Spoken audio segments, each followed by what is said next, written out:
Boa noite a todos. Sempre uma alegria estar aqui servindo a Deus com cada um de vocês. Aqueles que nos visitam, a vocês que nos assistem pela internet ou depois pelo YouTube, pelos vídeos, nosso especial boa noite.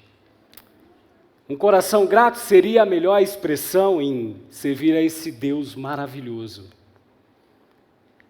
e que escolheu interagir conosco de maneira tão íntima, tão relacional.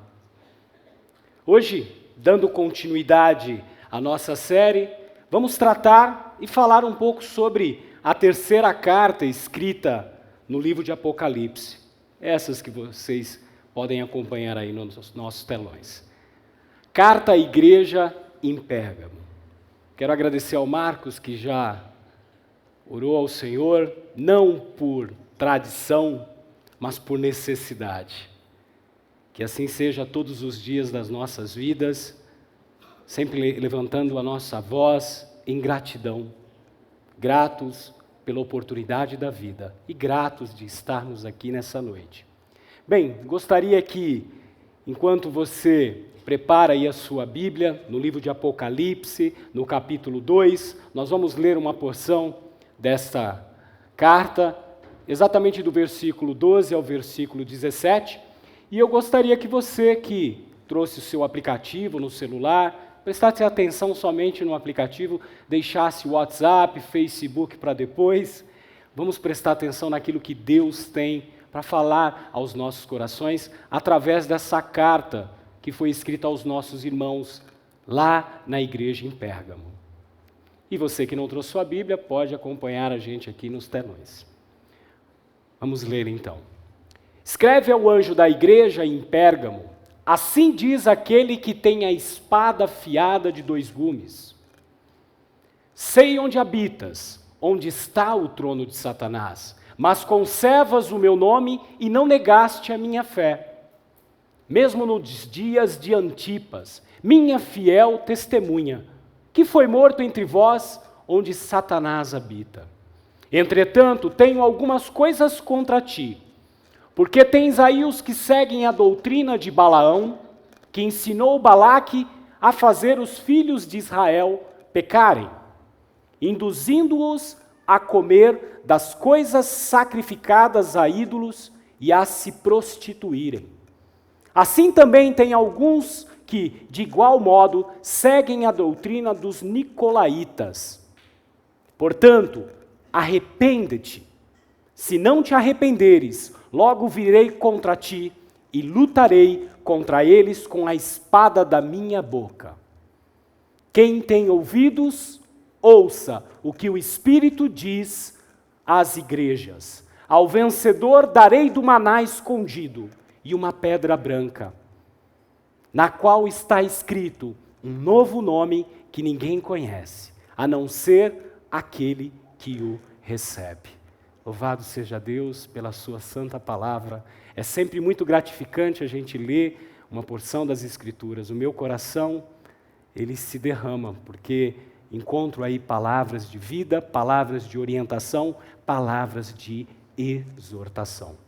E hoje, essa é a porção que nos cabe sobre essa carta escrita à igreja que se reunia ali na cidade de Pérgamo.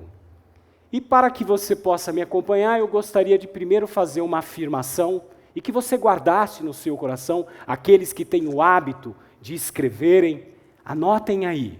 Essa é a afirmação que nós hoje iremos pronunciar, fazendo essa meditação nessa carta. A revelação de Cristo Jesus nos chama a uma conduta fiel à sua palavra.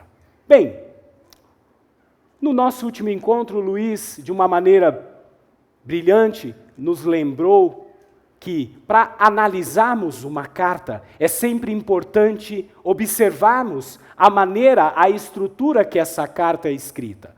E, elencando ali elementos principais de uma carta, e aí ele brincou, aqueles que se lembram ainda o que é uma carta, para a rapaziada, para o pessoal da geração mais nova, nada diferente de um e-mail. É importante sempre que nós saibamos para quem esta carta será escrita ou foi escrita, o destinatário dessa carta, o conteúdo que essa carta trata e quem assina essa carta. Mas antes de entrarmos na estrutura da carta, deixe-me colocá-lo dentro do contexto que nós acabamos de ler. Nós estamos falando de Pérgamo. Onde era Pérgamo? Pérgamo hoje é uma cidade que se chama pelo nome de Bérgamo, que fica localizado ali na Turquia. Uma cidade que era, na sua época, onde foi escrita a carta, uma das maiores cidades asiáticas. Uma cidade real, que tinha uma função administrativa dentro do Império Romano, império esse que reinava naquela região e grande parte do mundo. Era o centro cultural da Ásia. Sua biblioteca possuía mais de 200 mil volumes. Era comparado a Alexandria, a Atenas na importância cultural. O nome Pérgamo é o nome que depois nós temos a origem dos pergaminhos. Foi lá que foi pela primeira vez utilizado, ao invés de papiro, uma pele de animal, e a partir daquele momento esse se tornaria o papel da época, onde as cartas e as composições eram escritas. Era um dos centros religiosos mais importantes de toda aquela região e do mundo. Para que vocês tenham ideia, haviam templos diversos em Pérgamo. Um dos maiores que ali estava era o templo erigido a Zeus, deus grego. E aqueles que têm curiosidade histórica como eu e quiserem pesquisar, basta que você faça uma pesquisa no Museu de Pérgamo, que hoje se encontra na Alemanha.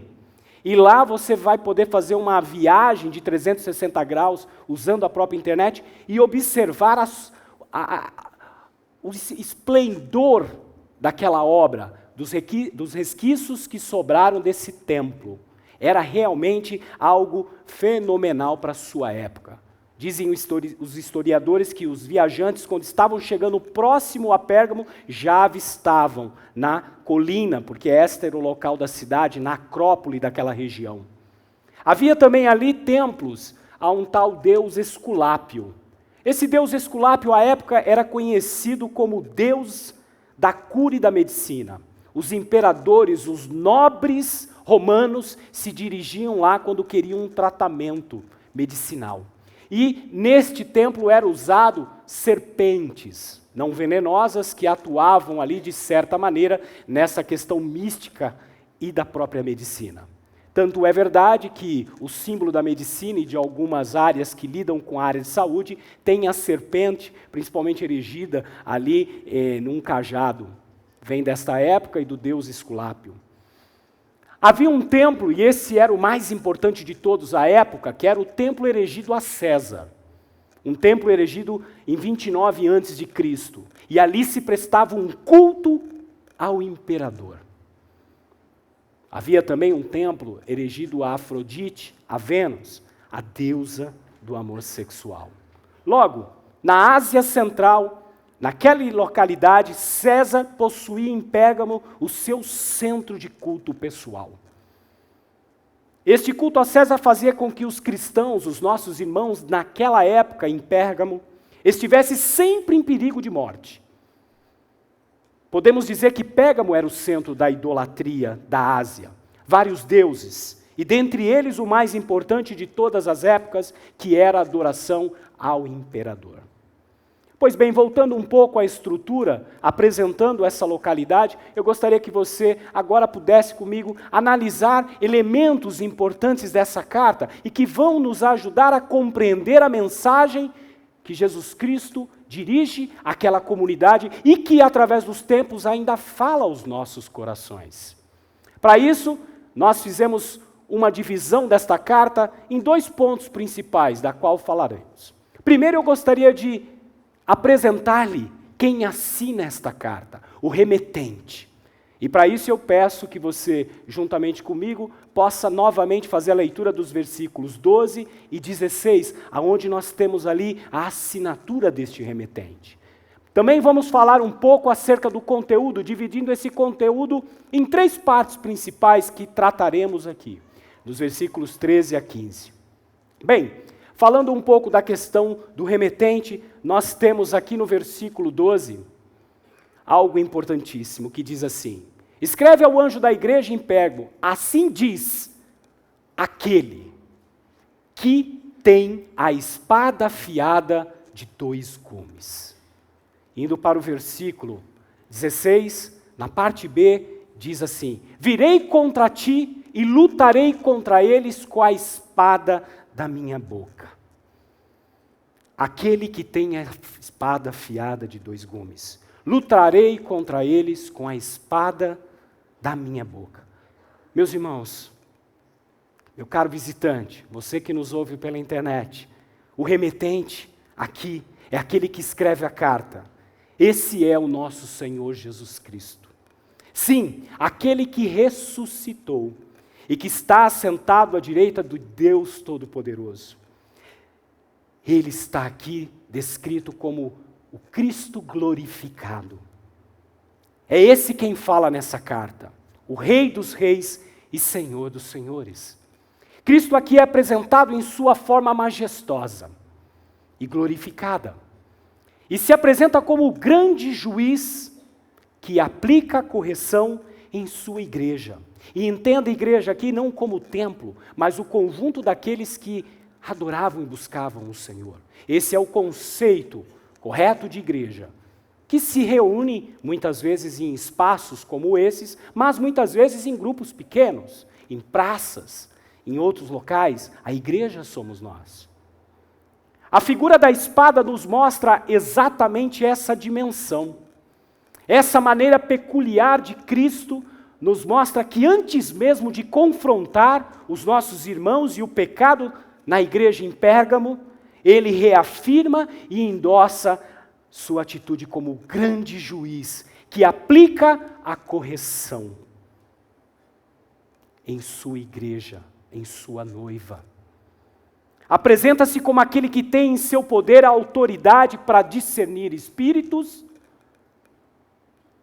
julgar o mundo e salvá-lo. E sua espada é aquela que traz a correção. Ela é a sua palavra. A leitura dessa descrição de Cristo glorificado, meus irmãos, ela vai compondo uma imagem que a gente vai formando quando conhecemos as Escrituras através do Antigo Testamento, quando tínhamos ali apontado numa revelação progressiva o Cristo que viria, que se faria homem e andasse entre nós. E ali nos Evangelhos nós temos a descrição e a apresentação desse Cristo, andando entre nós, ensinando os homens, deixando ali testemunhas oculares. Sim, porque este evangelho a qual nós pregamos não é um evangelho de fábulas, mas um evangelho advindo de testemunhas oculares. Para aqueles que trabalham com direito, sabem que isso é sensacional. Isso embasa, nos dá prova de que nós cremos em algo verdadeiro. E basta olhar para a sua vida, o grande milagre de Deus. Isso me faz lembrar o que Paulo nos ensina na carta aos Filipenses, que não há nada maior que Jesus Cristo, e que não há nada maior na vida cristã do que conhecê-lo mais e mais, compreender mais quem é essa pessoa, esse Deus que se fez homem, compreender mais toda a grandeza dele. E Paulo falava isso, e eu fico imaginando a emoção em seu coração quando ele escrevia essas cartas. A superioridade dele em relação a todas as formas de revelação e redenção propostas anteriormente, e que se revela pela sua palavra poderosa e viva hoje para nós. E aí eu me pergunto, para refletirmos acerca dessa apresentação do remetente, será que estamos dispostos a aceitá-lo? Será que a ideia desse Cristo que passa na nossa mente é essa descrita em Apocalipse? E aí você vê a importância de conhecermos as Escrituras, para que possamos ter uma fundamentação certa, correta, do Deus a qual nós adoramos. Já daí eu já passo a pensar que o problema que você está passando, meu irmão, minha irmã, meu querido que nos assiste, fica minimizado diante desse Deus glorificado. A revelação de Cristo Jesus nos chama a uma conduta fiel à sua palavra.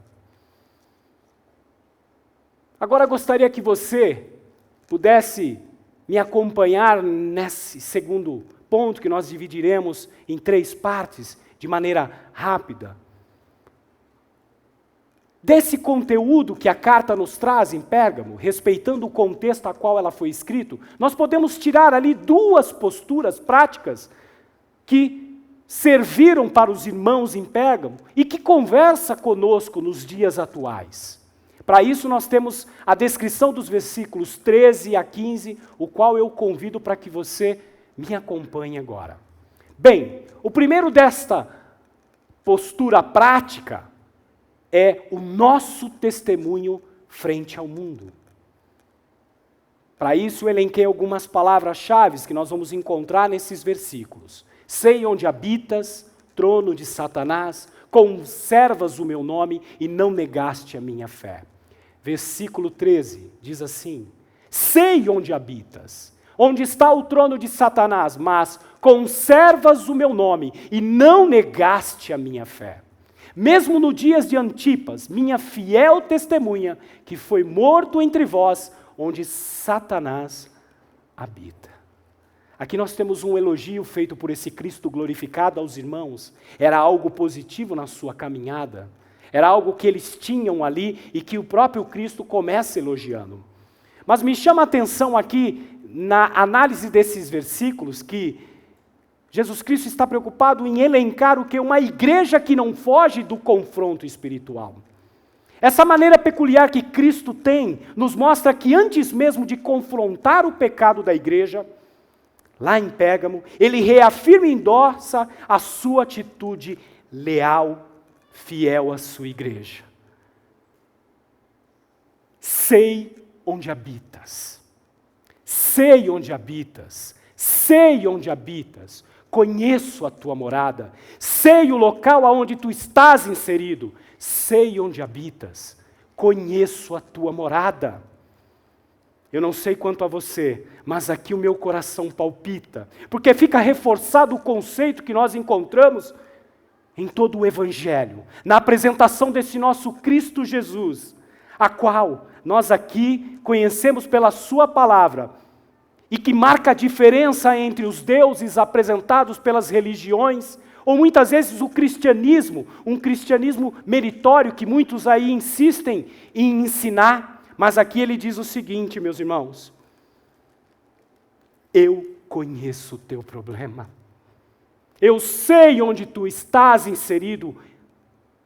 Ele se demonstra aqui um Deus relacional, um Deus que se importa, um Deus íntimo. Eu poderia parar por aqui e ir embora agora, que eu tenho certeza que eu sairia com o meu coração palpitando, porque essa afirmação que Jesus faz nessa carta é para mostrar que Ele é um Deus relacional. Ele sabe o teu problema, meu irmão e minha irmã. Ele conhece a tua causa, você que nos assiste. Ele não é o nosso dia a dia, de forma alguma. Ele conhece a nossa morada, e assim como os crentes de Esmirna, que o Luiz falou no último domingo, eles também não o negaram. A outra palavra que nós temos aqui é trono de Satanás, que muitos curiosos tentam imaginar por quê. O trono de Satanás ali citado neste versículo se refere ao contexto da cidade que nós já fizemos uma descrição aqui. Desde a antiguidade, Pérgamo era uma cidade que tinha esta fama de levantar templos aos seus governantes. Conforme já fizemos a descrição no início da nossa fala, mas mesmo assim ele insiste em dizer: conservas o meu nome e não negaste a minha fé. E ali nos dá o exemplo de Antipas, um dos nossos irmãos que fora entregue à morte, por sustentar a sua fé nesse Cristo glorificado. No meio de toda aquela perseguição e idolatria, a igreja conservava o nome de Cristo. Antipas morreu praticamente assado, uma morte trágica, por não negar a Cristo. E aqui ele é exaltado. Um dos pais da igreja, que alguns anos depois escreve sobre esse período difícil que o Marcos abordou na primeira carta que trabalhamos, sobre as perseguições que o Império Romano e os judeus fizeram nos primeiros séculos da história da igreja.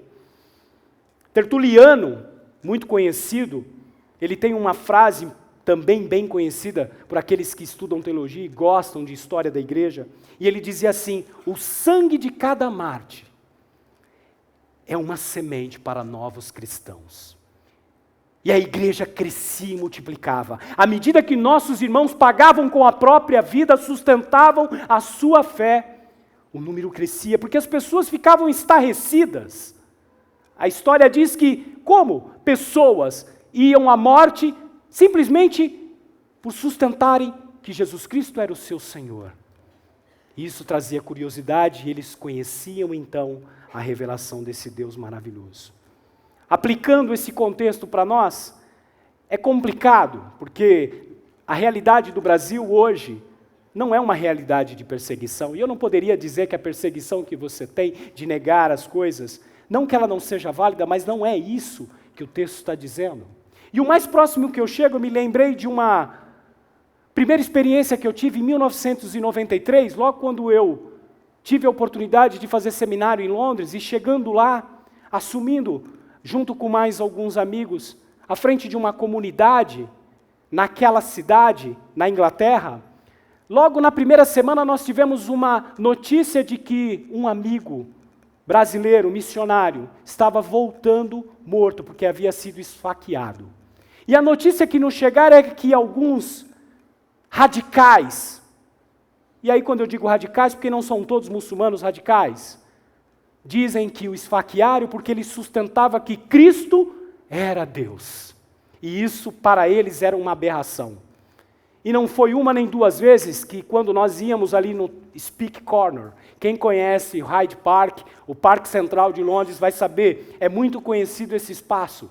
E ali você sobe e sustenta a sua fé. Então quando nós íamos pregar nas praças ali de Londres, sustentávamos isso, não eram difíceis pedras serem lançadas, porque você estava falando uma aberração para eles.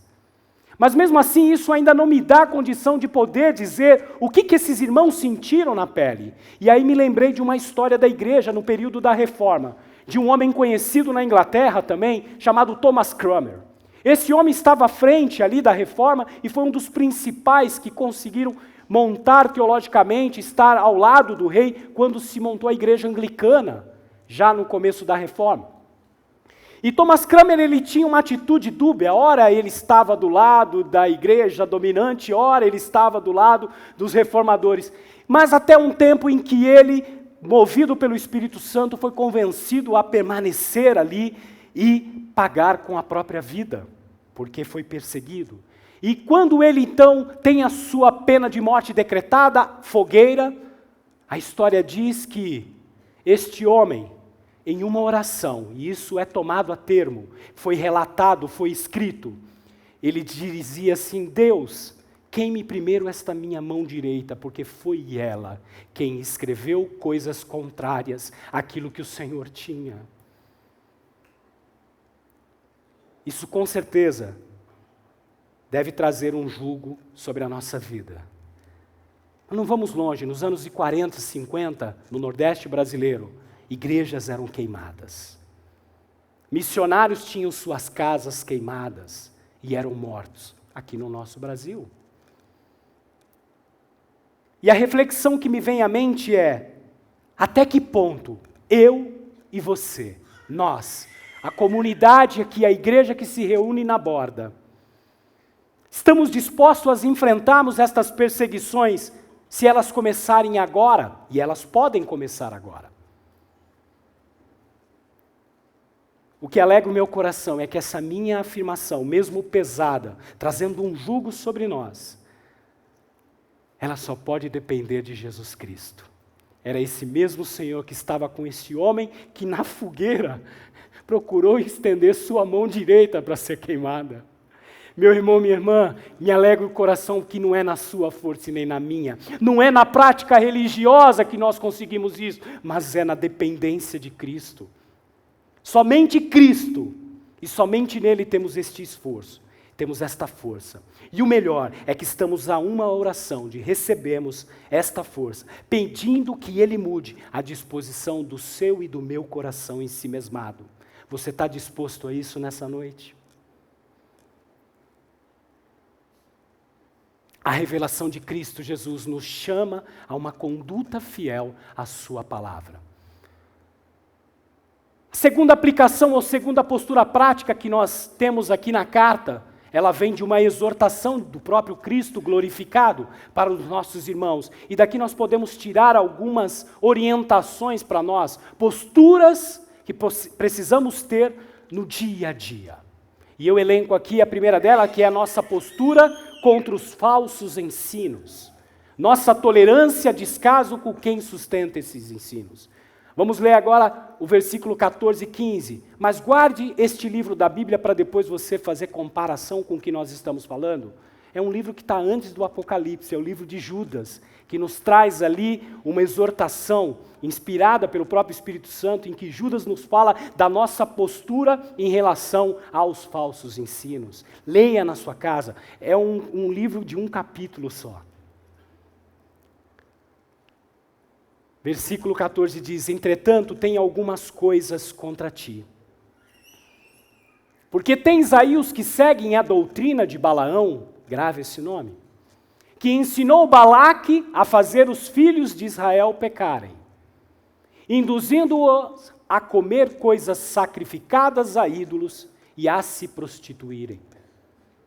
Assim também tem alguns que, de igual modo, seguem a doutrina dos nicolaítas. Se você está lembrado, o Marcos abordou esse grupo também na primeira carta. A revelação de Cristo Jesus nos chama a uma conduta fiel à sua palavra. Nosso testemunho interno. A igreja não pode abrir mão do ensino sadio, se deixar levar por qualquer vento de doutrina, de ensino, por modismos que insistem em entrar dentro da igreja e que a gente vê a todo momento hoje em dia.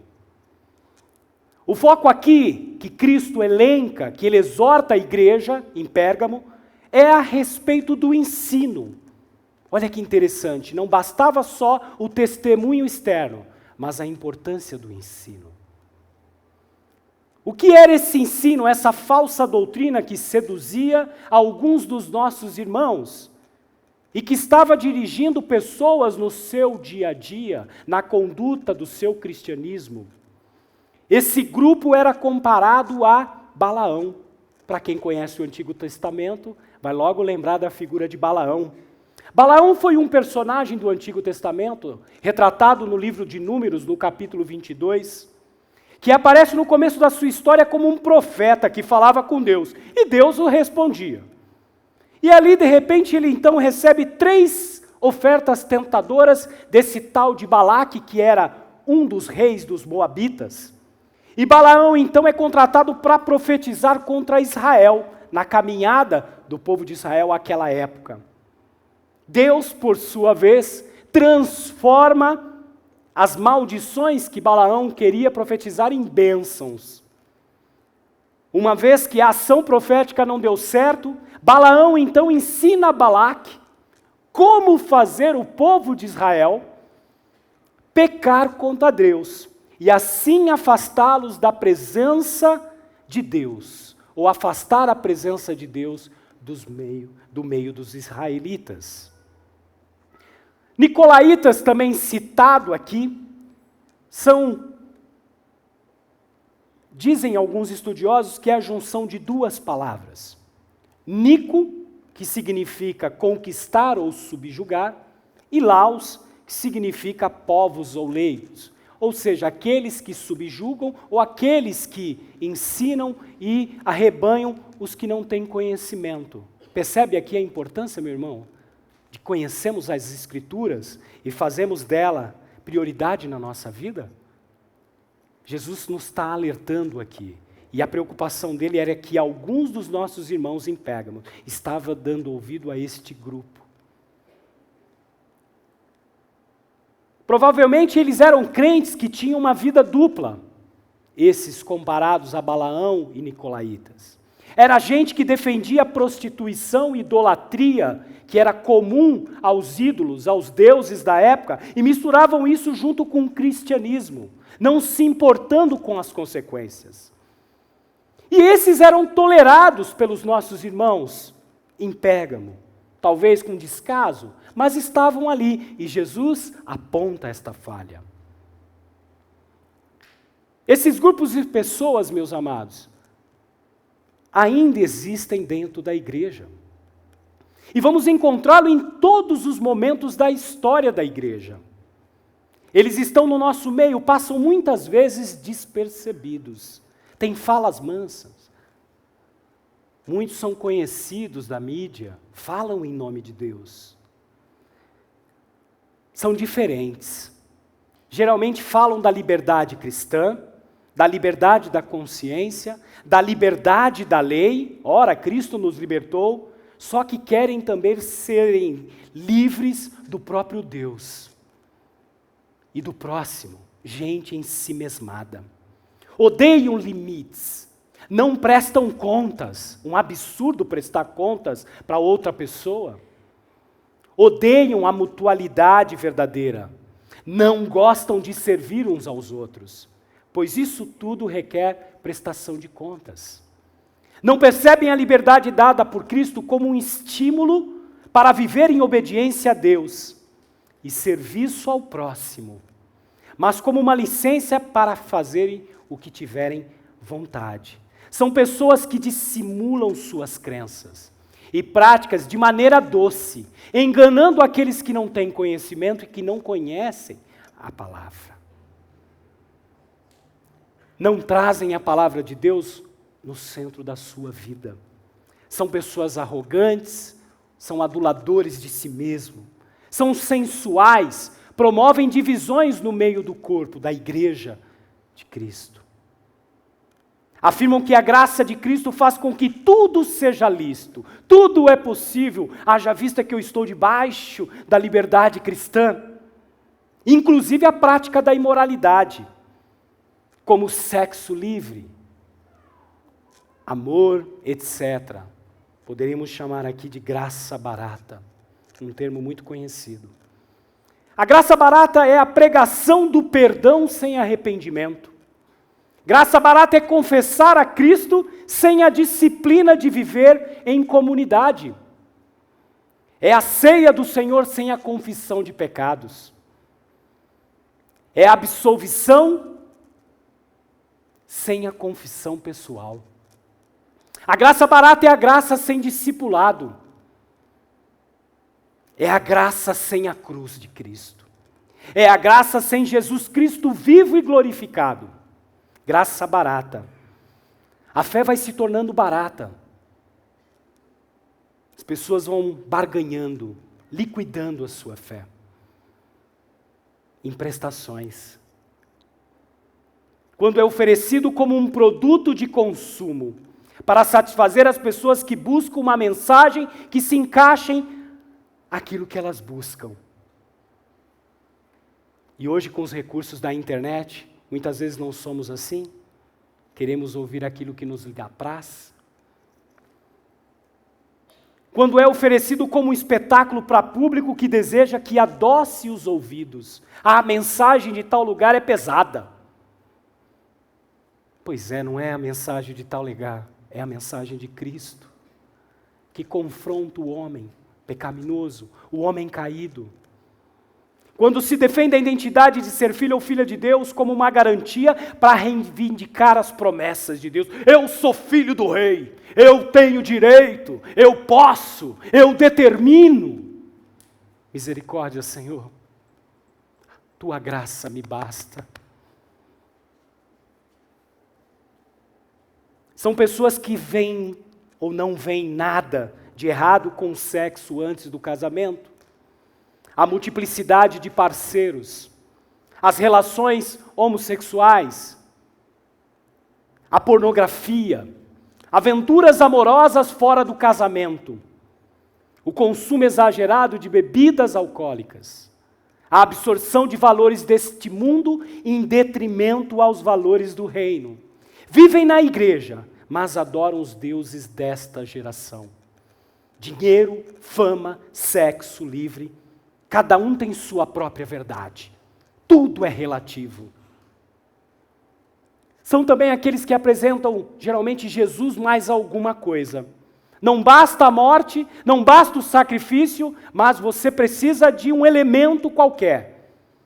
E me perdoem, meus irmãos, vocês que acham que isso não tem nada, mas a prática do copo de água. Mas isso traz fé, meu irmão. Quem traz fé, quem causa fé é Cristo em nós. Eu não preciso de elementos a mais, basta Cristo em minha vida. Não é preciso um intermediário, não é preciso o homem. A oração forte, o templo consagrado. Esses que dissimulam mentira, passam desapercebidos. E muitas vezes desviam aqueles que não prestam atenção.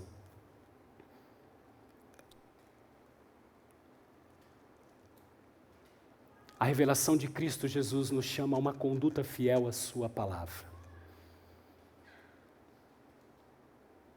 Concluindo, Jesus termina essa carta exortando aos irmãos em Pérgamo, e essa exortação nos serve hoje. E depois, ele faz a promessa. Versículo 16 diz: arrepende-te. Se não te arrependeres, logo virei contra ti e lutarei contra eles com a espada da minha boca. Este é o crivo. É aqui que está o valor para o nosso dia a dia. Arrepende-te. Talvez você tenha pregado isso no seu dia a dia, porque aprendeu desta forma. Ou talvez você tenha feito vista grossa, muitas vezes em pequenos grupos, no exercício diário da mutualidade. Este é o momento de nos arrependermos. E eu gostaria de convidar você a fechar os olhos, com os olhos abertos, aí no seu canto, a fazer uma reflexão. E se perceber se por algum momento você tem vivido desta maneira, se você tem tido uma conduta exata externa, uma conduta interna, um cuidado com a palavra de Deus, se ela tem sido prioridade na sua vida, ou se você tem elegido outros deuses como prioridade. E enquanto você vai fazendo essa análise, eu quero fazer uma oração, para que a gente possa passar para a promessa e terminarmos. Senhor, depois dessa palavra de exortação, Senhor, a qual nós somos convocados ao arrependimento, palavra essa que significa uma mudança de mente, limpar a mente, Senhor. E assim como os nossos irmãos em Éfeso, em Pérgamo, tinham o seu próprio pecado para superar, e eles são admoestados através dessa palavra a se arrependerem. Eu quero me colocar diante da Tua presença, juntamente com cada um dos meus irmãos. Como comunidade, a igreja que se reúne aqui na borda, nós queremos pedir perdão, Senhor, se porventura temos feito descaso, temos feito vista grossa ao ensino errado em nosso meio, ou se porventura temos feito isso com a nossa atitude diária, no trabalho, no exercício dos relacionamentos, Pai. Perdoa-nos, Senhor, visita o nosso coração, limpa, Senhor, a nossa alma, para que possamos apresentar a Ti um louvor verdadeiro e digno. Tu és o Cristo glorificado, o Deus que se entregou por nós, e que pagou um alto preço para que nós possamos, Senhor, termos acesso a Ti. Por isso, Senhor, nós pedimos perdão e Te pedimos que o Senhor nos conduza através da Tua palavra, através do Evangelho saudável, as coisas simples que estão ali e que nós sabemos que não somos capazes na nossa força de vivermos, mas cremos que o Senhor pode nos capacitar, porque estamos a uma oração de pedir que o Senhor mude a disposição do nosso coração endurecido. Você que nos escuta pela internet, ouça o conselho e a exortação de Cristo. Quem tem ouvidos, ouça o que o Espírito diz à igreja. Ao vencedor darei do maná escondido e uma pedra branca. na qual está escrito um novo nome que ninguém conhece a não ser aquele que o recebe. Se eles, em Pérgamo, então, vencerem o seu pecado de tolerância e descaso com esses ensinos, que nos afasta do centro da vontade de Deus, e executarem a correta disciplina através da palavra de Cristo, que é a espada empunhada pelo próprio Cristo, Cristo promete-lhes uma herança, e assim como Ele promete para nós. Representado por esse maná escondido, e também por uma pedra branca com nome nele escrito. Mais uma vez Ele nos alerta para a firme esperança que nos aguarda, enfatizando o íntimo relacionamento que temos com Cristo Jesus. Portanto, meu irmão, minha irmã, meu amigo que nos visita hoje, receber um novo nome é receber um nome vitorioso e real, que somente aquele que receber Cristo conhecerá. Jesus demonstra aqui o seu comando para purificar a sua igreja. E se a sua igreja não for santa, ela não verá o Senhor.